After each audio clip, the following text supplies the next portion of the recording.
Nettlecombe was not a grand house, and it had long ago stopped pretending to be one. It sat low in a fold of the Somerset Hills, a square grey manor with ivy gone leggy on its west face, and a walled garden that had been let run to herbs and cabbages, because herbs and cabbages were of more use than roses to a household that counted its candles. In late autumn, the valley filled each morning with a white mist that did not lift until nearly noon, and the rooks quarrelled in the bare elms behind the stable. The whole place had the settled, slightly threadbare dignity of a family that had once been of some consequence, and had come down in the world without quite noticing when.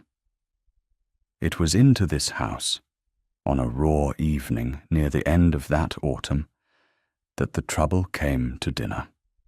Eulalia Lindale was 25, which the county had decided was too old, and she had made her peace with the verdict some years before the county thought to deliver it. She was the only daughter of Mr. Lindale, a gentle, anxious, kindly man who had inherited more debts of feeling than of money, and had discharged both badly. Her mother was long dead. Eulalia had run the house since she was 17, which meant she knew the true state of the accounts, the exact price of coal, and the precise number of days the mutton could be made to last. She was not plain, though the assemblies had agreed she was, because she wore refitted gowns 3 seasons old, and did not simper, and had a way of looking at people as though she could see what they were, rather than what they wished to seem. This last quality had cost her more suitors than the gowns ever did. Men do not always care to be seen. She had grey eyes, a level gaze, and a tongue she had learned to keep behind her teeth in most company, because a poor gentlewoman with opinions is a luxury no household can afford. Most company, not all. Her father had been in a state of nerves for 3 days over the dinner. A gentleman of consequence was to come, a Mr. Pendraith, connected somehow to the great family whose lands lay 2 counties north, and Mr. Lindale had got it into his head that this Mr. Pendraith might be persuaded to take an interest in a small matter of investment that would, he was sure, restore the family's fortunes at a stroke. Eulalia had heard a great many such certainties over the years, and had learned to meet them with a calm that her father mistook for encouragement. She did not tell him what she thought. She only saw to it that there was a good fire in the dining parlour, and that the last of the decent wine was decanted, and that the mutton was disguised as thoroughly as mutton can be. She was late coming down. A crisis in the kitchen had kept her, the sort of small domestic catastrophe that falls always at the worst hour, and by the time she had smoothed her hair and come into the parlour, the introductions had already been made, and the company was seated. Her father half rose, flustered, and said only, "My daughter," and gestured her to her place, and the guest across the table inclined his head perhaps an inch, and returned at once to whatever he had been not quite saying. So Eulalia sat down beside a man whose name she had not caught, and whose rank she did not know, and took him quite naturally for one more of her father's hopeful acquaintances, a well-off gentleman of the sort who occasionally passed through and dined and left promises behind him, like younger than she had expected, perhaps 34, with black hair and a hard, handsome, aristocratic face, and eyes of a strange, clear amber that missed nothing and gave nothing back. He was dressed with a plainness she did not then understand, was the plainness of a man so certain of his consequence that he need not advertise it. And he was, from the first course to the third, quietly and unmistakably contemptuous of everything around him. He was not loud about it. That was what she noticed first. His cruelty, if a coldness so effortless could be called cruelty, left no marks. He answered her father's eager questions in the fewest possible words, with a faint, weary courtesy that was worse than rudeness, because it made every one of Mr. Lindale's hopeful sentences sound foolish the moment it was met. He let a silence follow each of her father's jokes that was exactly one beat too long. He glanced at the room, the good wine, the disguised mutton, the careful fire, with the incurious eye of a man cataloguing how little there was here worth his time. And her father, who was neither stupid nor blind, grew smaller and smaller under it, laughing too quickly, refilling the guest's glass too often, reaching after an approval that was never going to come. Eulalia watched this for the better part of an hour, and something in her, some long-banked thing, began quietly to burn. She knew what the man was doing, because she had seen it done before, in drawing-rooms and at assemblies, by people who had confused their good fortune with their own merit. He had taken her father's measure in the first 5 minutes, found him of no possible use, and decided the rest of the evening was a tax to be paid as cheaply as possible. He did not know, and plainly did not care, that the wine he was letting go warm had been saved for a year, or that the man he was diminishing had spent 3 days in hope, or that hope, in a house like this one, was not a cheap commodity. He thought himself among lesser people, and he was letting them feel it, and he was doing it in her father's own house, at her father's own table, having eaten her father's bread. It was the bread that undid her. Some old instruction of her mother's, some scrap of the catechism, rose in her at the sight of a man taking a family's best and repaying it with disdain. The guest set down his glass and said to no one in particular, in a tone of mild fatigue, that he wondered the country did not bore its inhabitants into an early grave, since he could not conceive how a rational creature filled the hours between one dull dinner and the next. Perhaps, said Eulalia, before she had decided to speak at all, by learning not to be dull company at the dinner. The table went perfectly still. Her father made a small sound. The guest turned his head and looked at her fully for the first time all evening, and his amber eyes, which had been half-lidded with boredom, opened a degree. She should have stopped.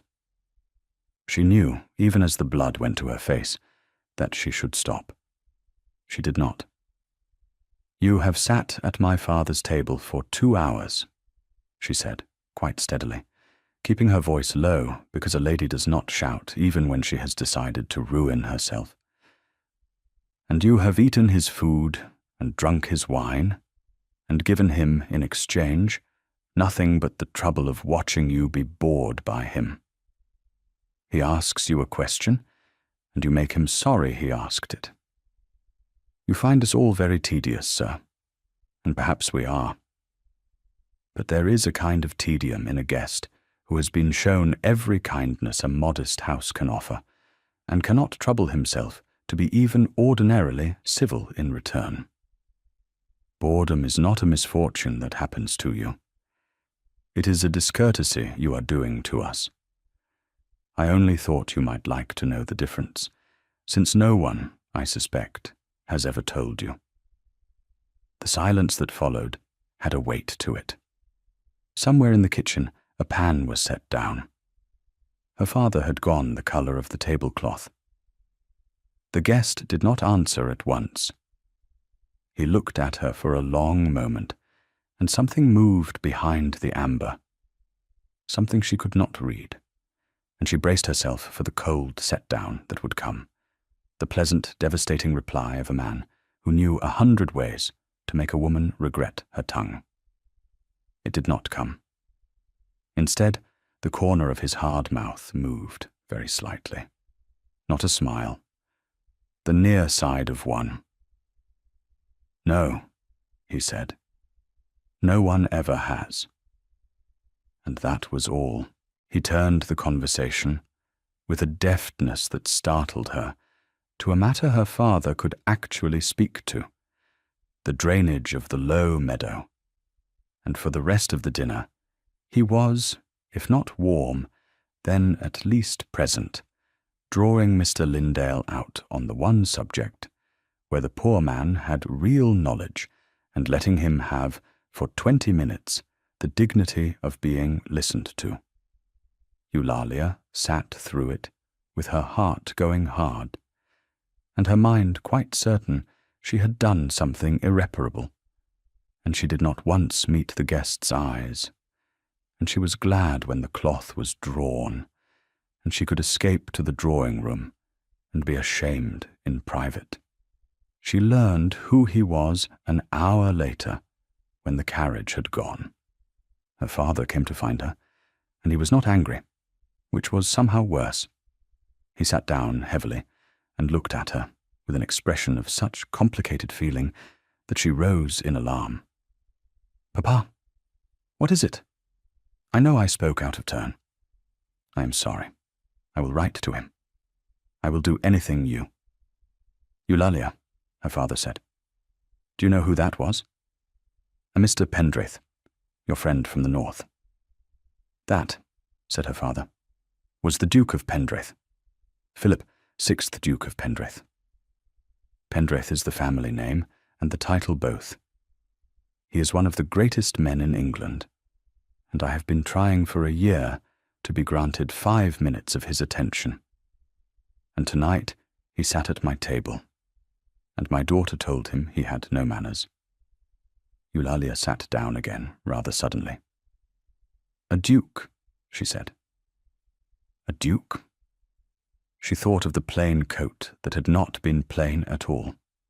She thought of the certainty of the man, the way the room had seemed to arrange itself around him without his lifting a finger, the way her father had reached and reached. She thought of what she had said, word by dreadful word, to one of the greatest men in England at her father's table, when her father's every hope had hung on the evening. She put her face in her hands. "Papa, I have ruined us." But her father, strangely, did not seem to think so. He was quiet a while, turning his empty pipe in his hands. "He asked me your name again at the door," he said. "As he was leaving, he asked me to repeat it. And he said a thing I did not understand. He said, 'Your daughter is the only person who has spoken the truth to me in 11 years, Mr. Lindale. See that you value her.'" Her father looked up. And then he was gone. "I do not know what to make of it, child. I do not know at all." He rode north through the dark for a long way before he let himself think about it. And when he did, it was with a kind of irritation, because the thing would not leave him alone. Philip Pendraith had been spoken to by a great many people in his life. He had been flattered by men who wanted his patronage, and courted by women who wanted his name, praised by his tenants, and deferred to by his equals, and lied to, gently and continuously, by very nearly everyone he had met since the day at 23, when the title had come down on him like a roof. He had learned to hear, underneath the words, to the want beneath them, and the want was always there, and after a while a man stops listening to anything else. He had come to Nettlecombe because a connection of his mother's had asked it as a favour. He had gone chiefly to be somewhere his own household could not reach him, and he had expected a dull evening among hopeful strangers. He had got exactly that. And then a woman in a made-over gown had looked at him across a table of disguised mutton, and told him, without heat and without fear, that he was being unforgivably rude. She had not wanted anything from him. That was the thing his mind kept returning to on the dark road. She had not known who he was. She had believed him a mere gentleman, a man she would very likely never see again. A man who could do nothing for her and nothing to her. And she had told him the truth anyway, because it was true, and because he had wronged her father under her father's own roof, and she could not sit still under it. He had watched the colour come up in her face, and had understood that she was frightened, that she knew she was doing herself harm, and that she had done it regardless. He could not remember the last time anyone had risked anything to tell him a true thing. He was not sure anyone ever had. And there had been the other matter, which he liked even less to examine, which was that she had been right. He had been rude. He had gone into that modest house carrying the great grey weight he had carried for a year, and he had let it make him cold, and he had spent a decent man's hope like loose change, because it was easier than feeling anything. His brother would have been ashamed of him. The thought arrived before he could stop it, and it brought its familiar knife with it, and he rode the rest of the way home in the particular darkness that had been his companion since the previous winter, when Edmund had died. Edmund, his younger brother, 24, all warmth where Philip was all reserve, the one person alive who had loved Philip without wanting a single thing from him. Edmund had taken a fever on a walking tour in the Italian states. A stupid, ordinary fever, the kind that kills the young for no reason at all. By the time the letter reached England, he had been 3 weeks in the ground under a foreign sky. And Philip had not been there. He had not written the last letter he had meant to write. He had let a foolish coldness lie between them over some forgotten quarrel that he could no longer even reconstruct. He had frozen after that. He knew he had. He had felt the ice come down and had not fought it, because feeling nothing was easier than feeling that. 11 years, he had told the man at the door. He had said 11 years, meaning the whole span of his dukedom. But the truth was narrower and worse. It was 1 year. It was Edmund. The woman at the table had reached through a year of ice and found the man underneath, and she had not even been trying. And Philip Pendraith rode home through the dark, not knowing that a door he had believed permanently shut had been left, that evening, a little ajar. He told himself he would forget her. He was a duke, and she was a country nobody with a sharp tongue, and there was an end to it. He did not forget her. Winter came down over the 2 counties, and Eulalia went back to the accounts, and the coal, and the mutton, and did her best to forget the whole mortifying evening. It should have been easy. The Duke was gone, back to whatever great cold life produced men like that, and she would never see him again. And the only lasting harm was the loss of her father's ridiculous investment scheme, which she had never believed in anyway. She had spoken the truth and paid for it, and that was that. Except that her father had begun, that winter, to talk of London. It was an old campaign of his, renewed each year with the hopefulness of a man who never learned. And each year, Eulalia had turned it aside. There was an aunt in town, her mother's sister, Mrs. Verity Cardew, a widow of small fortune and large ambition, who had been trying for years to get Eulalia to town for a season, on the theory that a girl not yet entirely on the shelf might still be disposed of if she were only put in the right rooms. Eulalia loathed the whole idea. She knew precisely what a season meant for a woman of her age and means. It meant standing at the edge of ballrooms in a gown that could not compete, being looked over and passed by, being pitied by the kind and cut by the cruel, and coming home in the spring, having spent money, the household did not have to purchase a fresh season's worth of humiliation. She had refused it for 4 years running. This year, for reasons she did not fully examine, she let herself be persuaded. Perhaps it was that her father's disappointment over the Duke had aged him. Perhaps it was that she was 25 and could feel the door of her own life beginning, quietly, to close, and had thought that she might at least look through it once before it shut.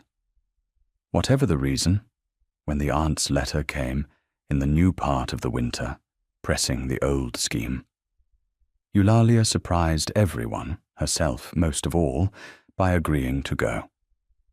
She did not know that the Duke of Pendraith would be in London that season.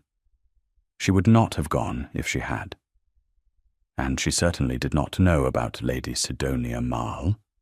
Some years before, that lady had decided that she would be the next Duchess of Pendraith, and had been waiting with the patience of the truly determined for the Duke to come out of the strange cold grief that had taken him the year before. The season now beginning was the one in which she meant, at last, to close her hand.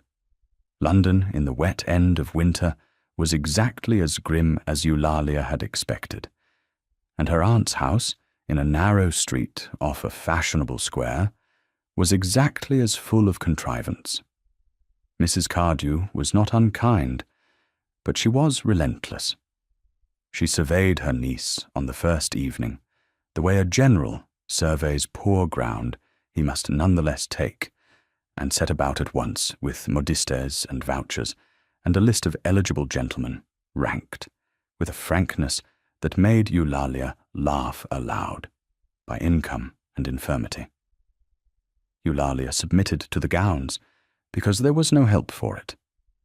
She submitted to being paraded, because she had come to be paraded. But she kept her own counsel, and her own dry gaze, and she watched the whole glittering machinery of the marriage market turn with the detached interest of a woman who did not believe it would ever grind out anything for her, and was not sure she wanted it to. She saw him again at the Harkness ball 3 weeks into the season. She did not see him arrive. She felt the room change, the way a field changes when a cloud crosses the sun. A ripple of turned heads and lowered voices and quickened fans, and she looked where everyone was looking.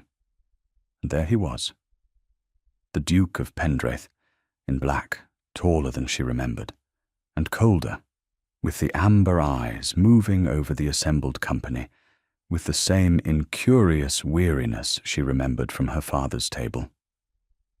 For one instant, she felt only the old mortification, hot and total, and she turned to flee behind a pillar like a girl. She was too slow. His gaze, travelling the room, stopped on her. She saw him go still. She saw the boredom drop from his face all at once, replaced by something sharper and much more disconcerting, and she understood with a sinking heart that he had recognized her, and that whatever was going to happen now, she could not prevent. What happened was that the Duke of Pendraith crossed the entire length of the Harkness ballroom, in full view of everyone who mattered in London, and stopped in front of a nobody in a made-over gown, and bowed to her as though she were a person of consequence. "Miss Lindale," he said. The room, which had been pretending not to watch, gave up all pretense. "Your Grace," Eulalia managed, and curtsied, and could think of absolutely nothing else to say, because every civil phrase had deserted her, and the only true thing in her head was that she was sorry and mortified, and would like to sink through the floor, and she had learned already where saying the true thing to this man led. "You are surprised to see me," he said. "I am surprised you would wish to be seen speaking to me. After you told me I had no manners." The near smile again, that unfinished thing at the corner of his mouth. "As it happens, Miss Lindale, that is precisely why I wish to be seen speaking to you. May I have this dance? I find I would rather talk to you than to anyone else in this room. And I have discovered, in the months since your father's dinner, that this is a sensation so novel I am disinclined to waste it." She danced with him.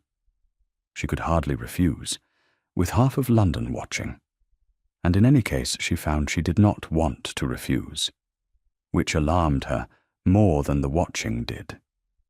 He danced well and said little, and what little he said was dry and honest, and entirely without the flattery she had braced for. And by the end of it, she had forgotten to be mortified, and had begun, against every instinct of self-preservation, to enjoy herself. She did not see Lady Sidonia Marle at the edge of the room, watching the Duke of Pendraith dance with an unknown girl in an old gown and doing sums. "We'll take a very short break. If you don't want to miss new stories, please subscribe to the channel." He called on her aunt's house 2 days later. He called again the week after. He took no trouble to disguise it, and London, which lives on such things, went to work at once. By the middle of the season, the strangest rumour in years was running through the drawing-rooms. The cold Duke of Pendraith, who had turned away the loveliest and best dowered women in England for a decade, was paying court to a penniless country spinster of 25, and the girl, if the story could be believed, had once told him to his face that he was ill-bred. Some found it charming. Most found it incomprehensible. One found it intolerable. Eulalia understood none of it. She only knew that the man who came to her aunt's shabby drawing-room was not the man from the dinner, or was that man with the ice gone out of him.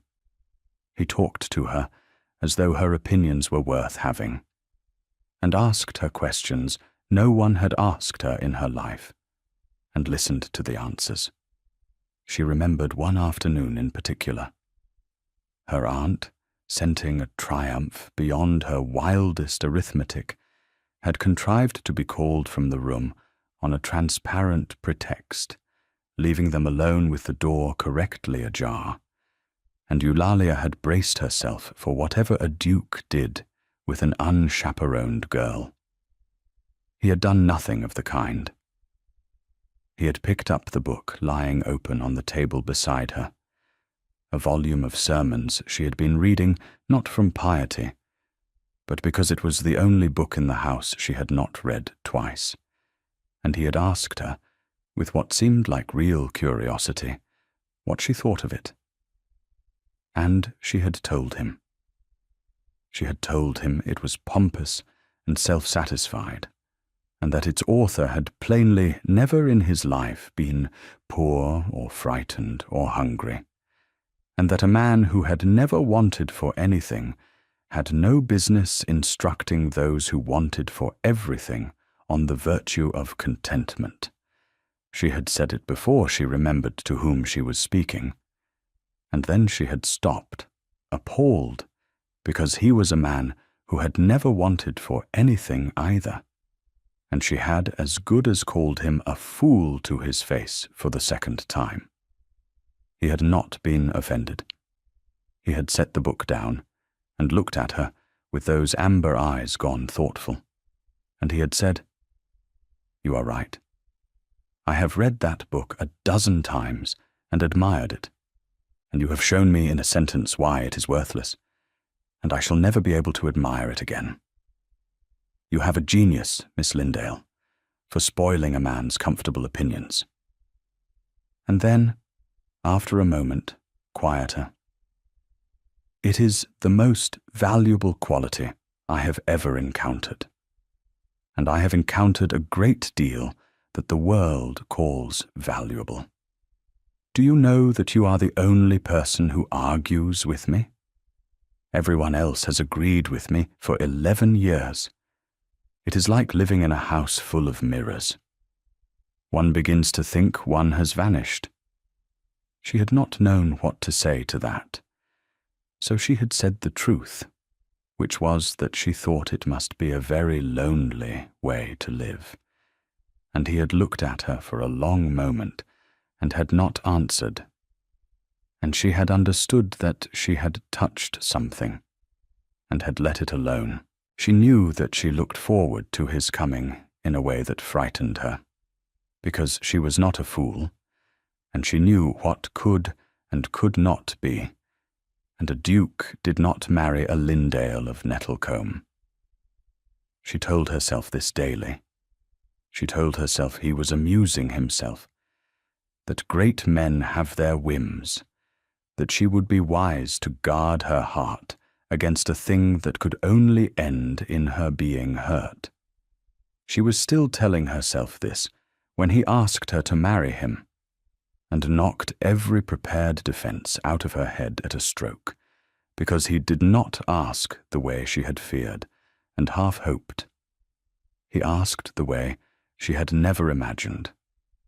They were walking in the aunt's narrow garden.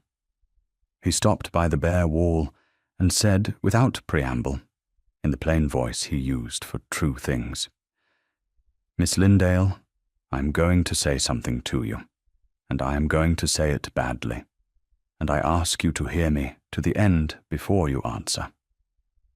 "I generally hear people to the end," she said. "It is one of my few virtues." "It is your chief one." He was not smiling now. "I am going to make you an offer, and it is not the offer a woman hopes for, and I will not insult you by dressing it as one. Hear the truth of it, because you above all people are owed the truth. I am hunted, Miss Lindale. I have been hunted since I was 23. Every unmarried woman in England with an ambitious mother has been aimed at me like a gun for 11 years, and one of them in particular has decided the matter is settled, and waits only for me to agree, and I am tired to the bone of it. My own mother presses me monthly. I cannot attend a dinner without being inventoried as a prospect. I wanted to stop, and there is only one thing on earth that stops it, which is a wife." Eulalia stood very still. "And you," he went on, "are hunted too, in your own way. Do not tell me you are not. I have watched your aunt drive you through this season like a beast to market. I have watched you stand at the edge of rooms and be looked over and passed by, and I have watched you bear it with more dignity than the people doing the looking will manage in their whole lives. You do not want this any more than I do. You would rather be at home, running your father's house and speaking your mind, and being let alone. Neither of us wants what the world is trying to force on us, so I am proposing that we refuse it together." "You are proposing," Eulalia said slowly, "a marriage of convenience." "I am proposing exactly that, and I will not pretend it is more. Marry me, and the hunt ends for both of us." Your father need never worry for you again. Your aunt is silenced. My mother is silenced. Lady Sidonia and the whole marching army of them are silenced. You would have a great house to run, which you would run better than any woman I know, and your own rooms and your own income and your own freedom, and no man ever looking through you again, because a duchess is looked at, Miss Lindale, whatever else she is. I offer you respect and honesty, and my word that I will never lie to you, and I ask in return only that you stand beside me, and let us both be left in peace. I am not offering you love. I do not think I have any left to offer. I froze some time ago, and I have not thawed, whatever you may think you did at your father's table. But I would rather be frozen beside a woman who tells me the truth than warm beside a woman who tells me what I wish to hear. That is the whole of it. That is my offer. Now you may speak. It was, Eulalia thought afterward, the strangest proposal any woman can ever have received, and the most honest, and she answered it honestly, because he had asked her to. You are right that I do not want the market, she said. You are right that I would rather be let alone. But you are wrong about one thing, Your Grace, and I will tell you what it is, since you value my telling you things. You say you have no love left to offer. I do not believe you. A man with no love left does not ask a woman to marry him, because he cannot bear to see her looked through. He does not remember a stranger's name for months. He does not cross a ballroom in front of all London to bow to a nobody who insulted him. Those are not the acts of a frozen man. They are the acts of a man who has frozen himself on purpose because something hurt him past bearing, and who does not yet know the ice is already cracking. I do not know what hurt you. You need not tell me. But do not tell me you cannot love, because I do not think it is true, and I will not begin a marriage, even a convenient one, on a thing that is not true. He looked at her for a long time in the grey garden light. When he spoke, his voice had changed. My brother died last winter, he said. Edmund, I was not there. I let a coldness stand between us over nothing. And then he was gone, and I never mended it. And I have not been able to feel anything since without feeling that. I have told no one that. I do not know why I have told you. Because I did not ask, Eulalia said gently. People tell me things because I do not ask. It is my other virtue. And something happened in his hard face then. Some small, terrible loosening. For just a moment, the Duke of Pendraith was not a duke at all, but only a man who had lost his brother and had been carrying it alone. Eulalia saw it. She did not look away, and she did not fill the silence with comfort he had not asked for. She only stood with him in it. That was all. It was the thing no one else had done for him, and he did not have a word for it, but he felt it, and it decided him about her far more surely than any answer to his proposal could have done. Then let me say it plainly, he said, recovering. Will you marry me, Miss Lindale, on the terms I have named, and on one more that I add now, which is that neither of us shall lie to the other for as long as we both live, however much it costs? She should have said no. It was madness. It was a bargain struck between two people who had agreed not to love each other, which is the least promising foundation a marriage can have. But she thought of Nettlecombe and her father's tired, hopeful face, and she thought of the years of standing at the edges of rooms, and she thought most of all of a man who wanted her precisely because she would tell him the truth, which was the one thing about herself the world had always counted a fault. No one had ever wanted that. She had thought no one ever would. "Yes," she said. "On those terms." "Yes." The marriage was the sensation of the season, and it was celebrated at High Hall in the early summer. Eulalia went from a made-over gown in a narrow drawing-room to the mistress of one of the great houses of England in the space of a single spring. She managed the transformation with a composure that surprised everyone who had wagered against her. It came from the simple fact that she had never confused the house with herself. High Hall did not overawe her. It was only a very large version of a problem she had been solving since she was 17, which was how to run a household well on the resources it had.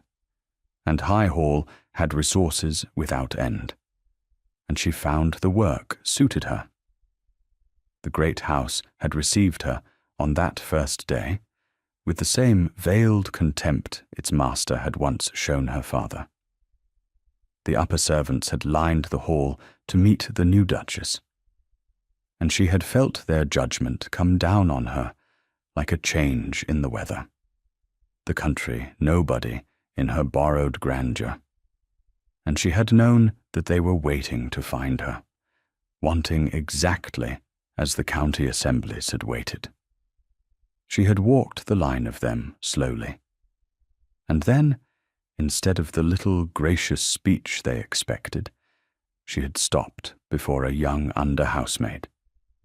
The girl was swaying on her feet, grey-faced, plainly ill, and plainly terrified of being seen to be ill on such a day. Eulalia had said, quietly, that she was to go and lie down at once and have some broth sent up, and that no one was to dock her wages for it. The housekeeper had begun to protest. Eulalia had looked at her, the level grey look, and said that a house was known by how it used the people who could do nothing for it, and that she would have this one used kindly, or know the reason. And the girl had been sent to bed, and the hall had gone very quiet. Something in the ranked servants had shifted. They had come expecting either a tyrant or a fool, and had got instead a woman who had noticed, before anything else in her vast new domain, a sick child at the end of a row. By nightfall, the story was through the whole of High Hall. The house did not go over to her all at once, but it began, that day, to be hers. She found, too, that she was not unhappy, which she had not expected. Philip was as good as his word. He gave her respect and honesty, and her own domain, and he asked nothing of her that had not been named. And if the marriage was a bargain, it was at least a bargain, honestly kept on both sides. They took their meals together, at first at the enormous formal table that had seated Pendraith dukes for 200 years, the two of them marooned at opposite ends of an acre of mahogany. Then one evening, Eulalia had the footman lay both places at the same end, close enough to speak across, and looked at her husband with a steadiness that dared him to object. He did not object. He looked at the shortened distance between their two chairs for a moment, with an expression she could not read, and then he sat down beside her. After that they always dined so, and neither of them ever spoke of it, and it was one of the small unspoken treaties by which the thing between them slowly grew. For it did grow. Neither of them had planned it, and neither of them named it. But it grew all the same, in the long ordinary evenings, in the shared work of the estate, in the way she told him the truth about his tenants and his accounts and himself, and the way he came, by degrees, to rely on her telling. He had not meant to consult her about the estate. It had begun almost by accident, on a wet week when he was wrestling with the question of a mill he was minded to build on the river, and she had asked, over the shortened dinner table, what would become of the 4 families whose water meadow the mill would flood. He had not thought of the 4 families. His agent had not thought of them either, or had thought of them, and not troubled to mention them.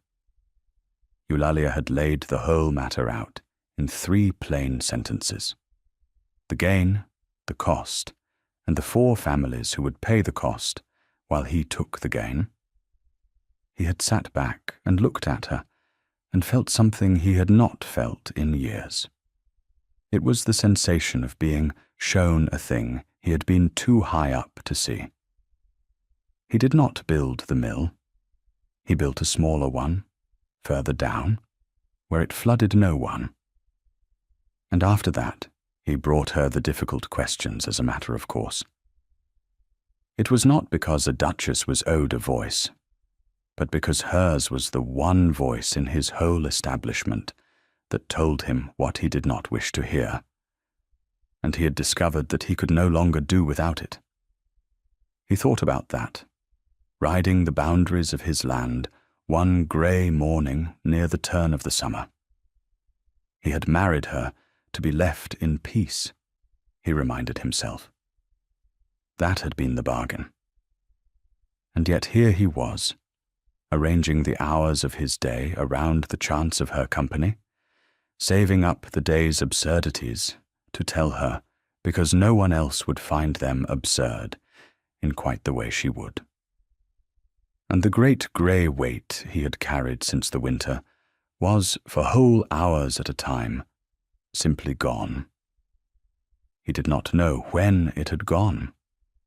He only knew that he woke now without the first thought being Edmund, and that he had begun once or twice to laugh. The house he had come back to as a dead man was full, these days, of a living woman's voice telling him plainly that he was wrong about things, and he would sooner cut off his hand than go back to the silence. He had told her he had no love left to give. He had believed it. He rode home that morning, no longer sure it had ever been true, and the not being sure frightened him more than the grief ever had, because grief he understood. And this he did not. Not all of it was grief. She would have been sorry, later, to give the impression that those first months at High Hall were only a long, careful tending of a wounded man, because they were not. There were ordinary evenings, and some of them were happy. There was a library the length of a barn, and on winter nights they fell into the habit of sitting in it together. She had the accounts or a book. He had whatever a duke does of an evening. The 2 of them at either end of a great sofa with a fire between them and the wind at the tall windows. She made him laugh for the first time on such a night.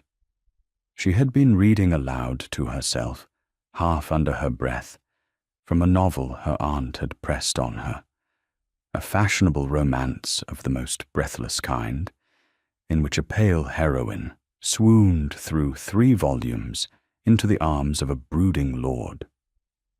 Eulalia had begun to supply the story with a commentary of her own. Dry asides on the improbability of a woman fainting so often without doing herself an injury, on the brooding lord's evident need of a good dinner and an early night. She had forgotten Philip was listening, until she heard him make a sound she had never heard him make before.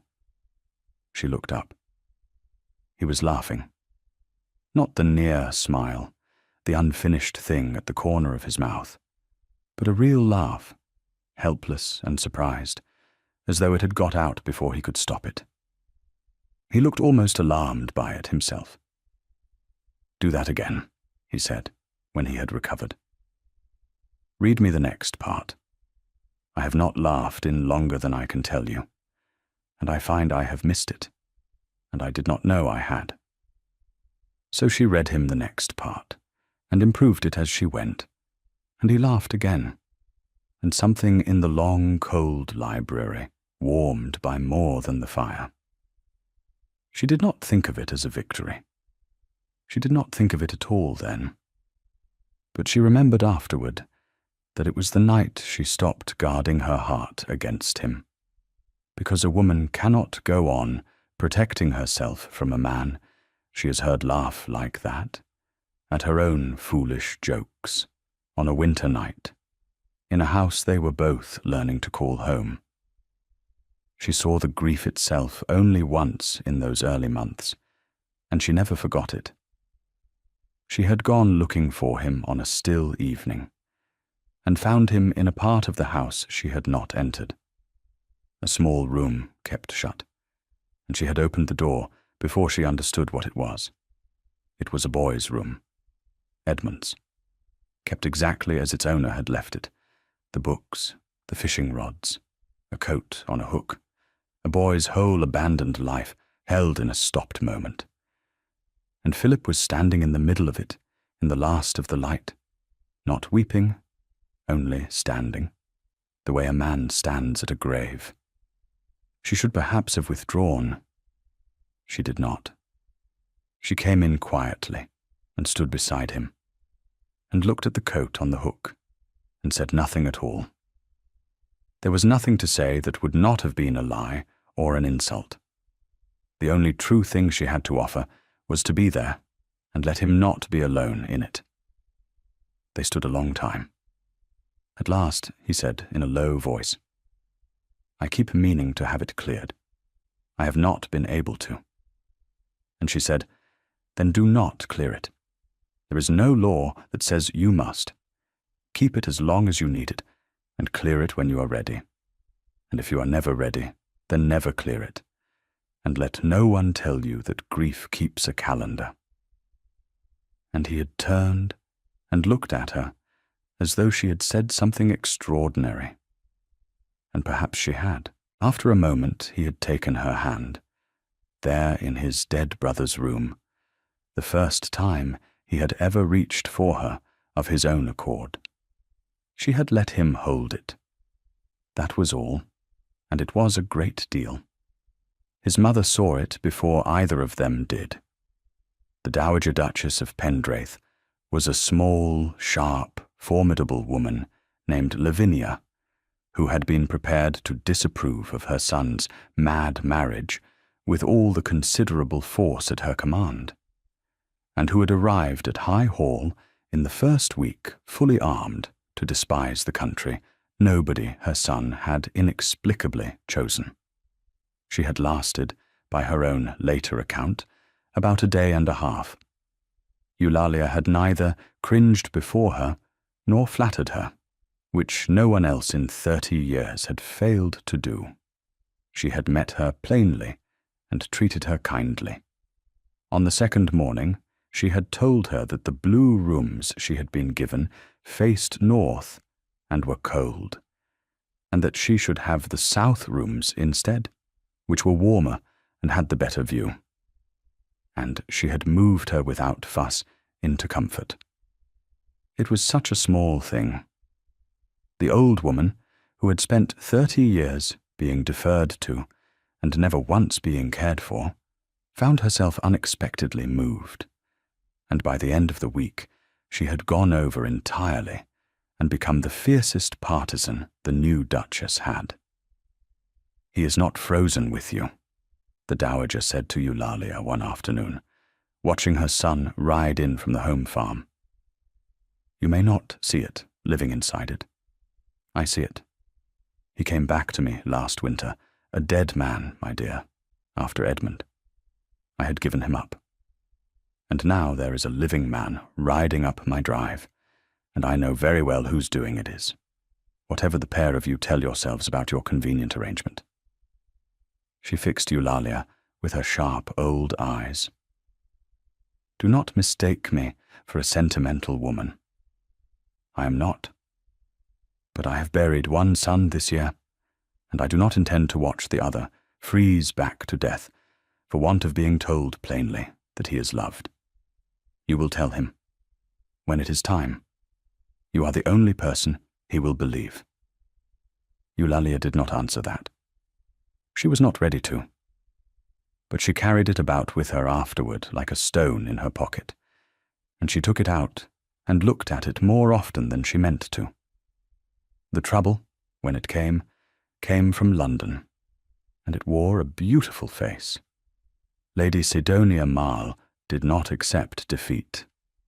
She had spent years arranging herself for the position of Duchess of Pendraith, had built her whole sense of her own worth on the certainty of it, and she was not a woman who could simply set down a thing she had carried so long. When she learned that the Duke had married a nobody, a country spinster with a sharp tongue and no fortune, she felt it not as a disappointment but as a theft. And she set about, with the patience and precision she had once meant to spend on winning him, to unmake the marriage that had cheated her. She began with words, because words were her weapon. She could not attack the Duke, so she attacked the Duchess. And she did it in the pleasant, smiling, bloodless way of her kind, so that no single thing she said could ever be held against her. She let it be known in the right drawing-rooms that the whole affair was a great joke, that the Duke had married the girl on a whim and already regretted it, that a woman who had famously insulted him at a country dinner had trapped him into the match by the very novelty of her rudeness. She wondered aloud, sweetly, how long a great man could be amused by an ill-bred country manner before it began to grate.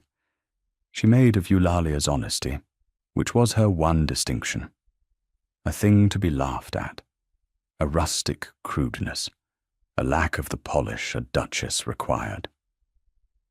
And because she was clever, and because society is always glad of a victim, the poison spread. It reached High Hall in the way such things always reach the person they concern last. Eulalia began to notice a coolness in the county families who called a certain veiled amusement, a way people had of watching her at the dinner table, as though waiting to be entertained by a solecism. She understood it fully one afternoon, when two of the great ladies of the neighbourhood called together, ostensibly to pay their respects, and sat in her drawing-room, drinking her tea, and doing, with exquisite politeness, precisely the work Lady Sidonia had sent them to do. They admired everything a shade too much. They asked, with wide, sympathetic eyes, whether the Duchess did not find the management of so great a house a terrible burden, coming as she did from a smaller way of living, and whether she would not prefer to leave such things to the housekeeper who understood them. They mentioned, in passing, how very droll the story of the dinner had become in town, how everyone was repeating it, and they laughed, kindly, inviting her to laugh with them at herself, at the country girl who had scolded a duke over the mutton. And Eulalia, pouring the tea, understood that she was being invited to a choice. She could laugh along and be their pet, the amusing rustic who knew her place, or she could take offence and be their proof, the vulgar creature who could not take a joke. Both roads led where they wished her to go. She took neither. She set down the pot and said pleasantly that the story was quite true. She had indeed told the gentleman he was ill-mannered, because he had been. And she had found since her marriage that her husband valued plain speaking above almost anything, which she supposed was why he had married a woman who could do it rather than one who could not. And she smiled, and asked whether they would take more tea. The two great ladies, who had come to draw blood, found they had somehow been answered without being given anything to carry back. They went away a little baffled, and reported to Lady Sidonia that the country duchess was harder to break than they had been led to believe. But the calls left their mark all the same. Eulalia sat alone after they had gone and felt the old cold feeling from the edges of 100 ballrooms, the sense of being surrounded by smiling people who were waiting for her to fall. And she understood that the campaign against her was real and patient, and would not stop, and that sooner or later it would find its ground. She began to hear her own famous story come back to her, bent out of shape, told now as a tale not of honesty, but of vulgarity. And in the late summer, when the Duke gave a great ball at High Hall, the first he had given since his brother died, Lady Sidonia came, invited by right of old connection, and brought her campaign into the house itself. The ball was to be Eulalia's presentation as Duchess to the whole of the county and half of London, and Lady Sidonia had chosen it, with a strategist's eye, as the ground on which to destroy her. Eulalia dressed for it that evening with a heavy heart. She had learned, by then, the full shape of what was being said about her, and she had learned who was saying it, and she knew that the ball was a trap, and that a great many people would be there, chiefly in the hope of seeing the country duchess disgrace herself. She looked at herself in the glass, in the first truly fine gown she had ever owned, and she felt the old feeling from the edges of 100 ballrooms, the certainty of being found wanting. And for a moment, her courage failed her. Philip found her there. He had come to fetch her down, and he stopped in the doorway and looked at her for a moment. And then he crossed the room and stood behind her, and their eyes met in the glass. "You are afraid," he said. It was not a question. He had come to know her too well for questions. "They are all coming to watch me fall," she said. "Sidonia has seen to it. I know what is being said, Philip, that you regret me, that I am a rustic joke you tired of, that I trapped you." She had not meant to say his name. It had come out on its own the first time she had ever used it, and she heard it land in the quiet room, and did not take it back. "I do not know how to fight her. She fights with smiles and whispers, and those are not weapons I have. If I answer her cruelty with cruelty, I become the vulgar creature she says I am. And if I say nothing, they will think it true. I do not know what to do." He was quiet a moment. Then he turned her gently by the shoulders to face him, away from the glass. "You called me Philip," he said. "I did. I am sorry. Do not be sorry. I have been waiting the better part of a year to hear it." And there was the near smile again, but fuller now, nearer to a whole thing than she had ever seen it. "Eulalia, listen to me, because I am about to tell you something true, and we do not lie to each other. You ask how to fight a woman who fights with smiles and whispers. You do not fight her at all. You have never once in your life won anything by being other than exactly what you are, and you will not begin tonight. She wants you to answer her in her own coin, so that she can prove you are what she says. Do not give it to her. Go down those stairs and be the woman who told a duke he had no manners at her father's table. Be honest and be kind, and be entirely without fear, and let every soul in that room see the difference between a woman who says true things and a woman who says pretty ones. That is a contest you cannot lose, because you have been having it your whole life, and it is the only reason I am standing here at all." She looked at him. "You told me once," she said slowly, "that you had no love left to offer." "I did tell you that." "Was it true?" The Duke of Pendraith looked at his wife for a long moment in the candlelight on the evening of the ball that was meant to destroy her, and he did the thing he had promised he would always do, which was not to lie to her.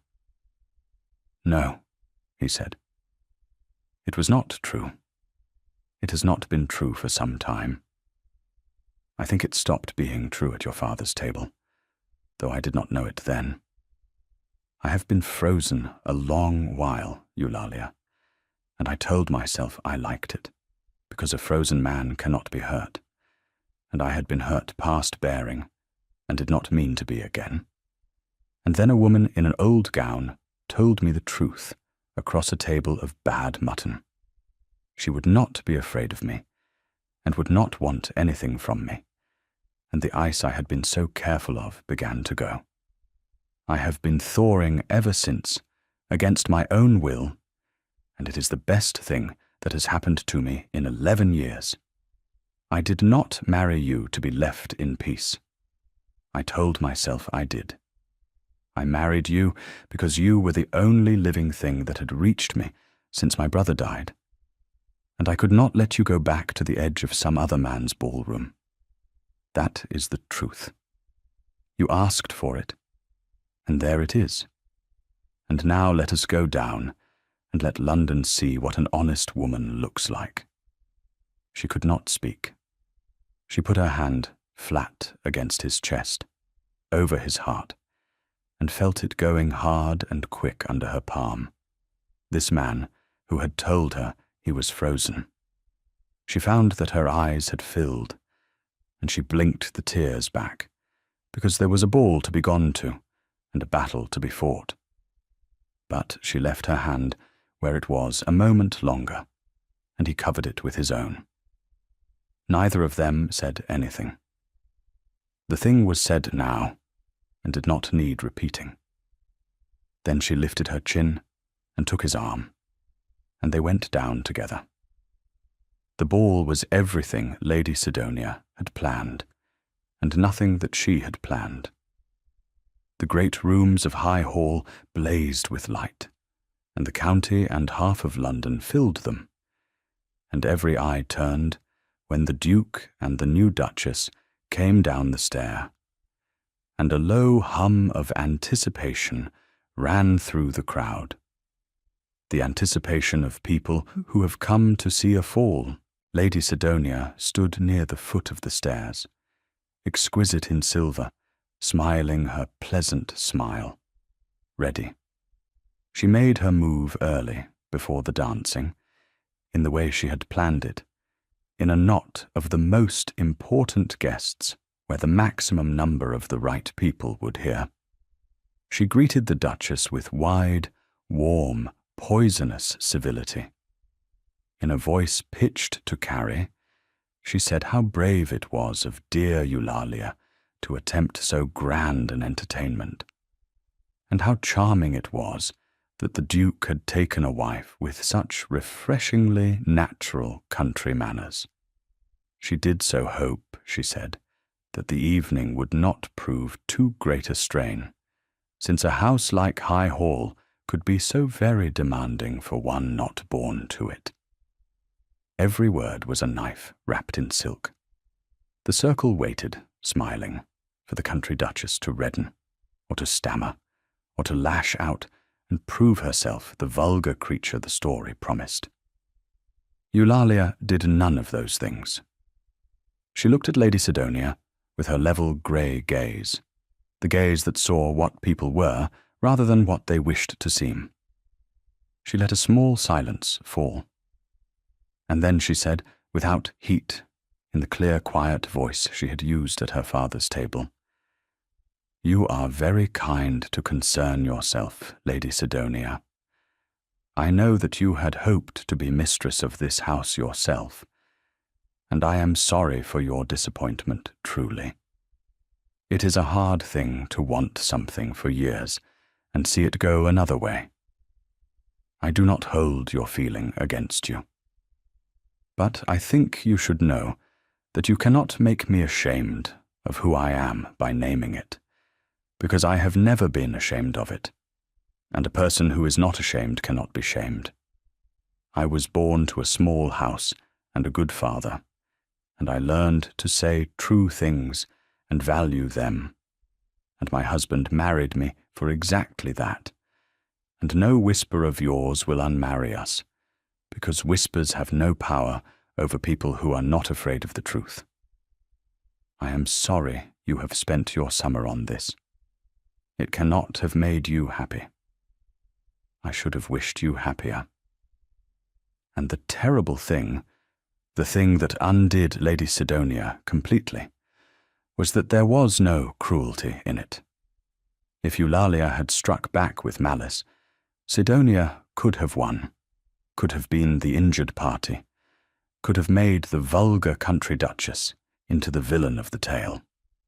But Eulalia had answered venom with something Sidonia had no defence against, which was honesty softened by an actual, unbearable, unlooked-for pity.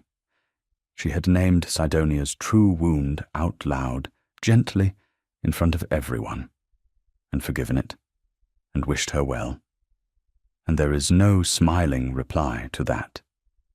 The circle, which had come to watch a countrywoman disgrace herself, found itself watching instead a great lady's cruelty, met with a grace it could not touch, and the sympathy of the room, which is a tide that runs always toward dignity, turned in an instant and turned against Sidonia.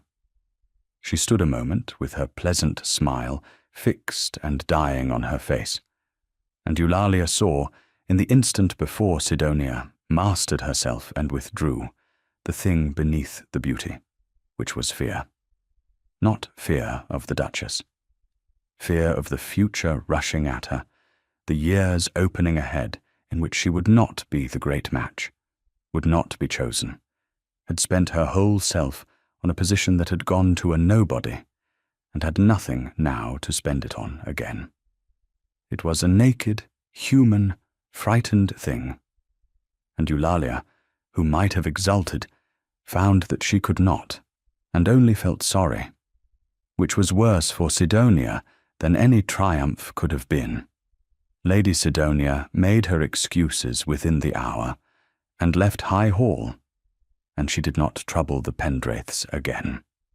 She married the following year a viscount of no particular distinction, and lived a life of moderate consequence that was not the life she had wanted. That was the whole of her defeat, and it was, those few who understood it agreed, exactly enough. Philip had watched it all from a little distance, and when Sidonia had gone, he came to his wife's side, and he did a thing that finished the evening's work as thoroughly as her own words had begun it. He took her hand, in full view of the assembled county and half of London, and raised it to his lips.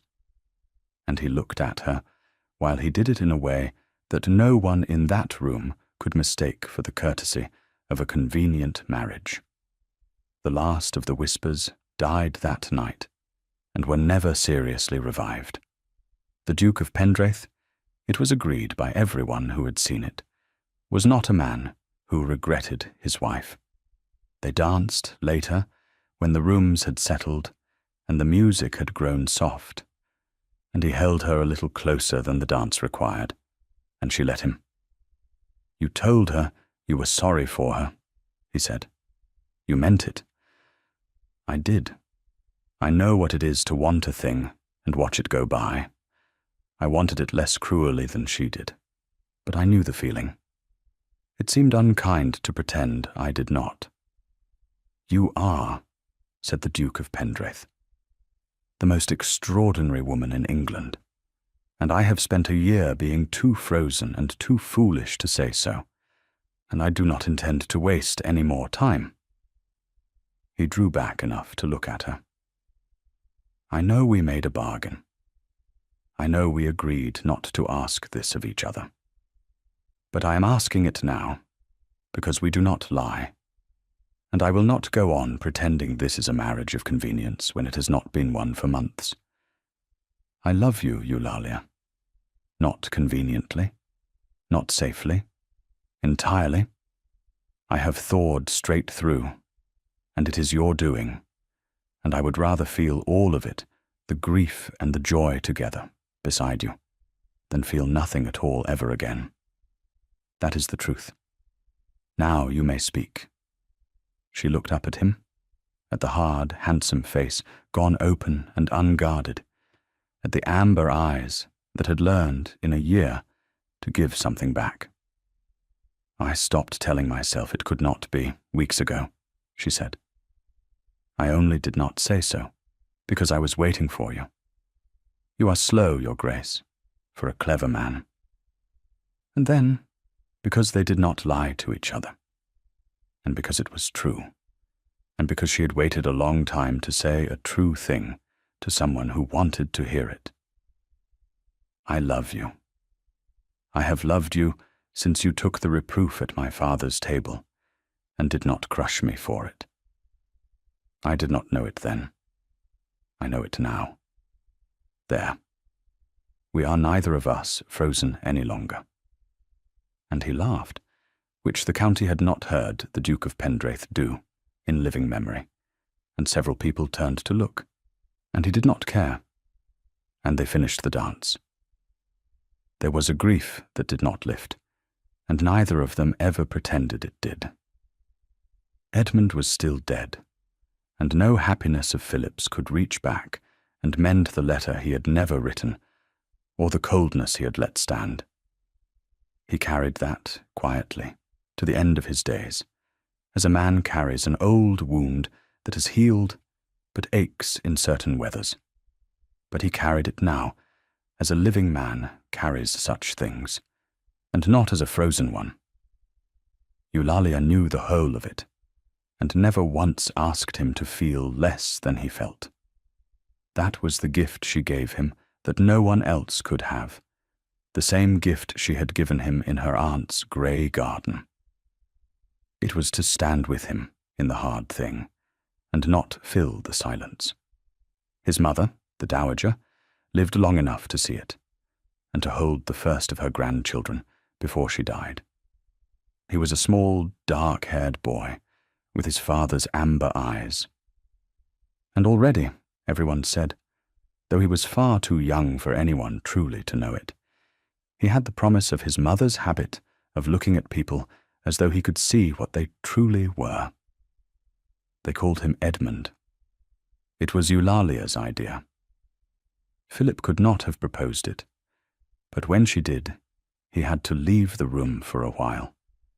And when he came back, his eyes were wet, and he only took her hand and pressed it.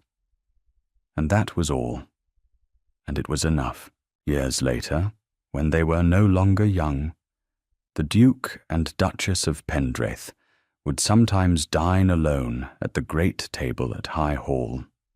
At the near end of it, close enough to talk, the two places always laid together, where 200 years of Pendraiths had sat marooned at opposite poles of the mahogany.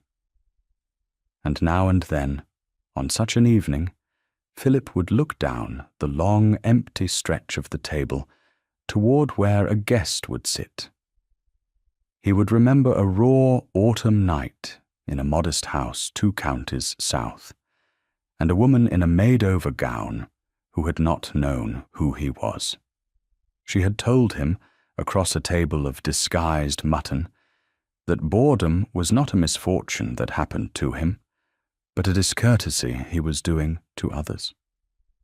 And that no one, she suspected, had ever told him the difference. Someone had told him that night. It had cost her everything she had to spend, and she had spent it on a stranger who could do nothing for her, because it was true and needed saying. He had crossed his whole cold life to reach her after that, and he had never once been sorry. For a house, he had learned, and a life, and a heart, are none of them saved by the people who tell you what you wish to hear.